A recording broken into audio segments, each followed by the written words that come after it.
내게서 더러운 귀신 쫓아내기 라는 제목의 하나님 말씀 증거합니다. 그들이 가버나움에 들어가니라. 예수께서 곧 안식일에 회당에 들어가 가르치심에 마침 그들의 회당에 더러운 귀신 들린 사람이 있어 소리질러 이르되 나사렛 예수여, 우리가 당신과 무슨 상관이 있나이까? 우리를 멸하러 왔나이까? 나는 당신이 누구인 줄 아노니 하나님의 거룩한 자니이다. 예수께서 꾸짖어 이르시되 잠잠하고 그 사람에게서 나오라 하시니 더러운 귀신이 그 사람에게 경련을 일으키고 큰 소리를 지르며 나오는지라. 마가복음을 통해서 성령께서 역사하실 때는 마태와도 누가와도 요한과도 다른 관점으로 성령께서 이 공생애를 보도록 역사해 주셨습니다. 그렇게 성령의 인도를 받고 기록된 마가복음에서 독특한 관점은 예수님의 공생애의 의미를 더러움을 제거하는 것으로 본 것이라는 거예요. 요한복음 같은 경우에 예수님께서 행하신 첫 번째 기적이 물로 포도주를 만드는 가나 혼인잔치의 비유였습니다. 그 혼인잔치와 포도주는 기쁨을 상징하는 거 아니겠습니까? 그래서 예수님께서 공생애를 마치시기 전에 십자가를 지시기 바로 직전에 행하신 기도 속에서 우리가 거듭 확인했습니다마는 하나님 아버지와 예수님이 하나이신 것처럼 예수를 믿는 모든 사람도 하나가 되어서 아버지 때문에 느끼시는 예수님의 그 기쁨이 충만할 수 있게 해달라는 기도를 드리시게 됩니다. 이처럼 처음 사건이 이 복음서 기자들에 있어서 예수님의 공생애를 바라보는 전체를 포괄하는 시각이다, 관점이다 라고 할 수가 있다는 그런 점에서 볼 때 예수님의 공생애가 성령님의 역사 안에 있었던 마가에게는 더러움의 문제를 극복하시기 위한 것이었다 라고 볼 수 있다는 겁니다. 그래서 예수님이 첫 번째로 하신 일을 마가는 회당에서 안식일날 말씀을 전하는 것이고, 그리고 행동으로 행하신 것이 바로 귀신을 쫓아내는 것이다. 근데 이 귀신이 바로 더러운 귀신이었다. 이렇게 기록합니다. 그래서 한번 물어보는 거예요. 더러운 귀신 들린 사람. 대체 더러운 귀신은 어떤 귀신일까? 귀신 중에서 깨끗한 귀신도 그러면 있을 것인가? 이 더러운 귀신이라는 것은 사실은 사탄, 마귀, 귀신의 인간과의 관계에 있어서 가장 우선적인 특징을 마가는 이렇게 기록하는 겁니다. 더러운 귀신이 따로 있는 게 아니라 모든 귀신이 더럽습니다. 그래서 이 귀신이 더러운 귀신이라고 하는 표현을 통해서 우리가 알 수 있는 것은 공생애의 사역이 인간의 구원을 위해서인데, 그 인간을 구원한다는 것은 인간을 더러움으로부터 구원해내는 것이다라고 본 것입니다. 그리고 이 인간의 더러움은 사탄, 마귀, 귀신에 의해서 우리들에게 지금 주어지고 있는 것이라고 마가가 보고 있는 것입니다. 그런데 문제는 우리는 더러운 귀신을 볼 수가 없다는 거예요. 만질 수도 없습니다. 그러니까 우리에게는 더러운 귀신이 파악이 되지 않는다는 거예요.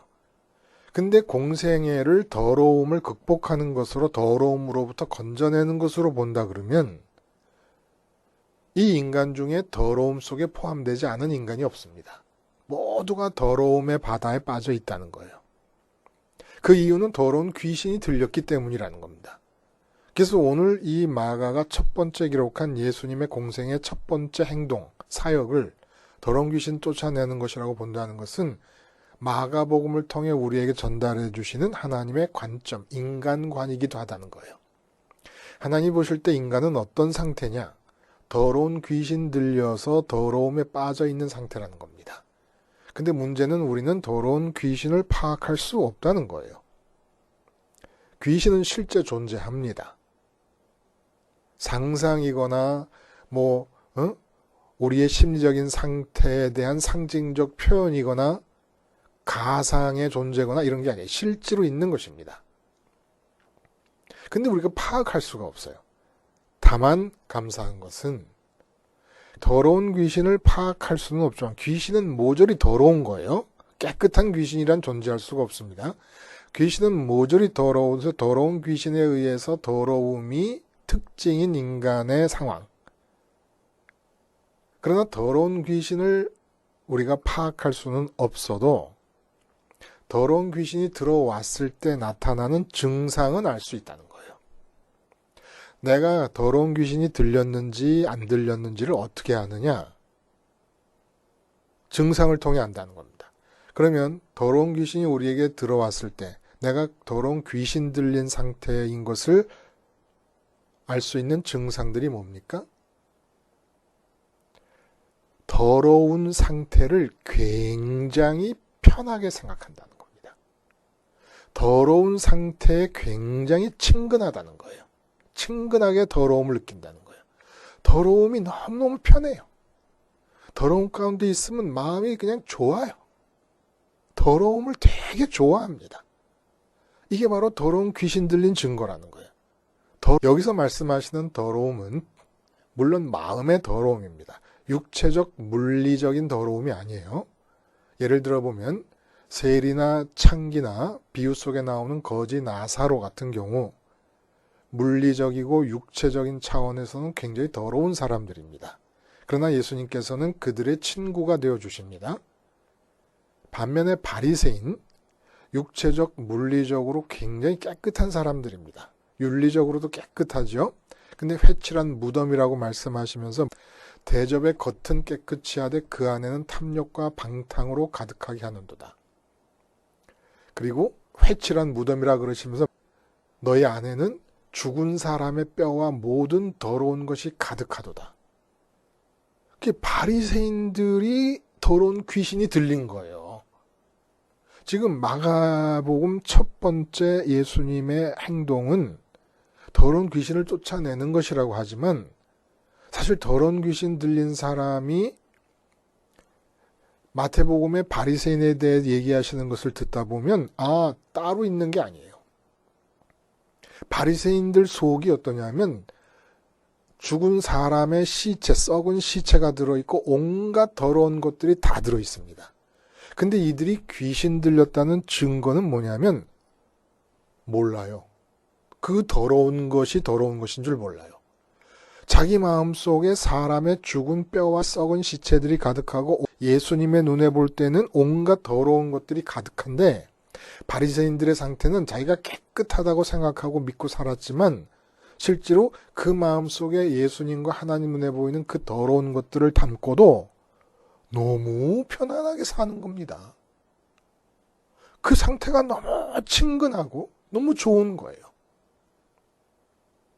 이게 참 무서운 거예요.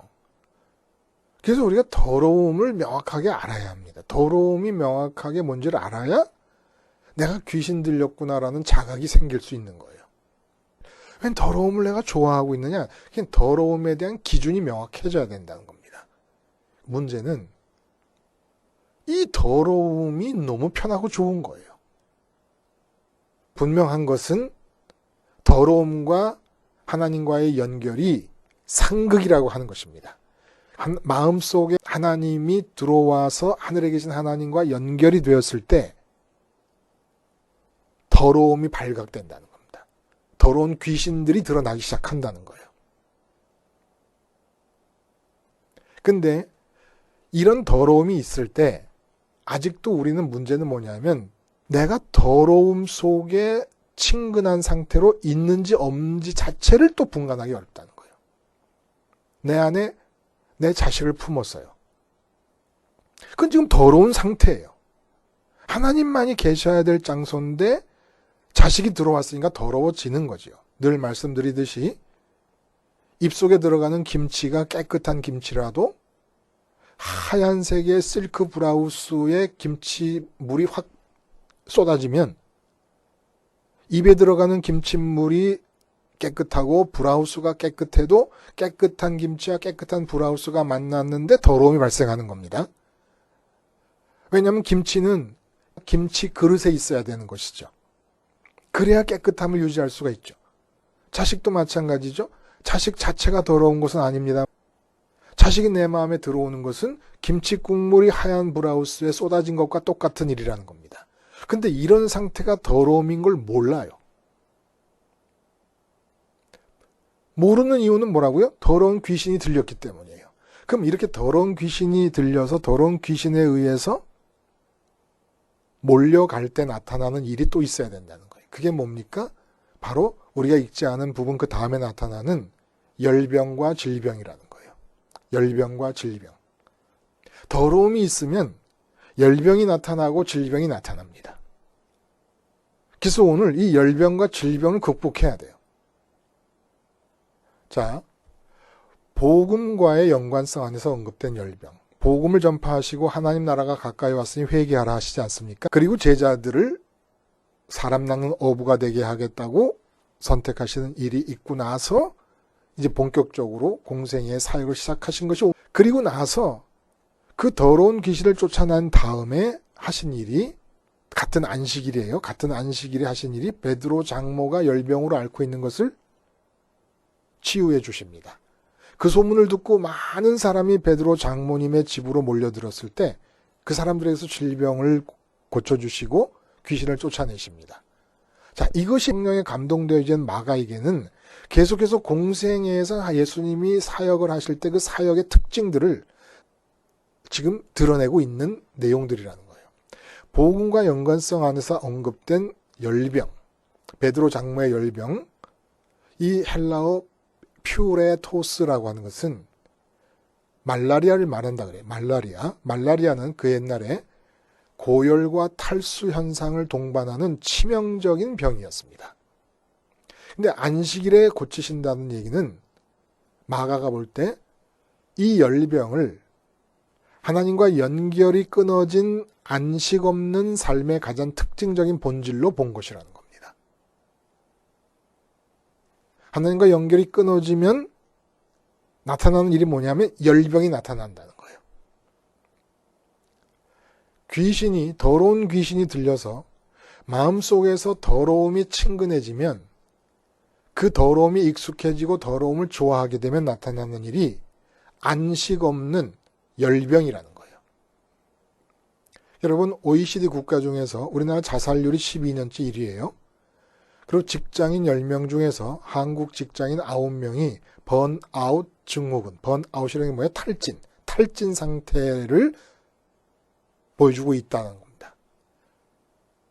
근데 우리나라가 좀 앞서가는 것이지 전 세계적으로 이런 탈진 상태가 보편적인 현상으로 나타나는 거예요. 그래서 지금 전 세계적으로 이러한 이 현상에 대해서 반발하는 운동이 일어나는 것 중에 하나가 명상의 붐입니다. 이 명상이 붐이 일어나는데 이 명상 운동의 핵심은 잠깐의 멈춤이라는 거예요. 잠깐의 멈춤. 명상 수행의 핵심 방법이 멈춤인데 이 명상을 생활화할 수 있게 하기 위해서 어떤 경우는 2분간의 멈춤을 권장합니다. 2분만 멈춰봐라. 응? 그냥 내동 끊임없이 달리지 말고 이 열병이라는 거예요. 열병. 2분만 멈춰봐라. 그리고 그 스테디 베스트셀러라 멈추면 비로소 보이는 것들이라는 이 수상록이 있지 않습니까? 여기도 멈추면 비로소 보이는 것들. 제목 자체가 암시하는 바가 뭐예요? 열병을 얼마나 위험하고 사람을 불행하게 하는 이유인 줄로 파악했기 때문에 멈춤을 계속 강조하는 겁니다. 그래서 모든 명상이라든지 멈춤을 강조하는 이런 책들이 인간들이 지금 당하고 있는 열병의 이 피해가 얼마나 심각하고 있는가를 감지하는, 나름대로 감지하고 있기 때문에 나오는 반응이라는 것이에요. 근데 이들에게는 이 열병에 궁극적인 해답이 없어요. 그 멈춤 없는 삶의 열병이 가져오는 심각한 부작용과 폐단을 느끼고는 있어도 열병의 궁극적인 치유 방법을 모르는 것입니다. 왜냐하면 이 열병이 어디서 나왔어요? 타락한 아담의 삶의 가장 특징적인 것이 뭐예요? 창세기 3장에 보면은 땅은 너로 말미암아 저주를 받고 네가 흙으로 돌아갈 때까지 얼굴에 땀을 흘려야 먹을 것을 먹으리니. 그러니까 자나깨나 내 생각과 내 감정과 내 의지와 내 몸이 쉼이 없는 거예요. 끊임없이 열이 난 상태로 나를 불태우고 땀이 나는 상태로 나를 소진시키고 있다는 겁니다. 생각이 계속 돌아가요. 감정은 끊임없이 눈에 보이고 귀에 들리는 것들에 반응하면서 희노애락을 반복하는 동안에 지쳐갑니다. 끊임없이 이걸 해볼까 저걸 해볼까 뜻하다가 좌절하고 뜻하다가 좌절하고 실망하고 또다시 꿈을 버리지 마라 비전을 가져라 이런 거짓말을 듣고는 또다시 꿈을 가져보고 희망을 가져보고 평생 열병에 사는데 그 이유가 뭔지 아십니까? 더러움 때문에. 왜 더럽다고요? 더러운 귀신이 들렸기 때문에. 왜 더러운 귀신이 버젓이 내 안에 들어와서 살고 있는데 내 몰라요? 내가 지금 더러운 귀신이 들려서 더러움을 좋아하고 있기 때문에. 진정으로 쉬고 싶고 진정으로 멈추고 싶으면 그냥 아무것도 하지 않는 멈춤을 위한 멈춤을 2분이나 30분이나 1시간 동안 명상을 통해 한다고 될 일이 아니라는 거예요. 결국 명상이라는 것은 마치 이런 것과 같아요. 더러움 속에 빠져 있다가 잠깐 멈추고는 다시 더러움 속으로 돌아가는 것.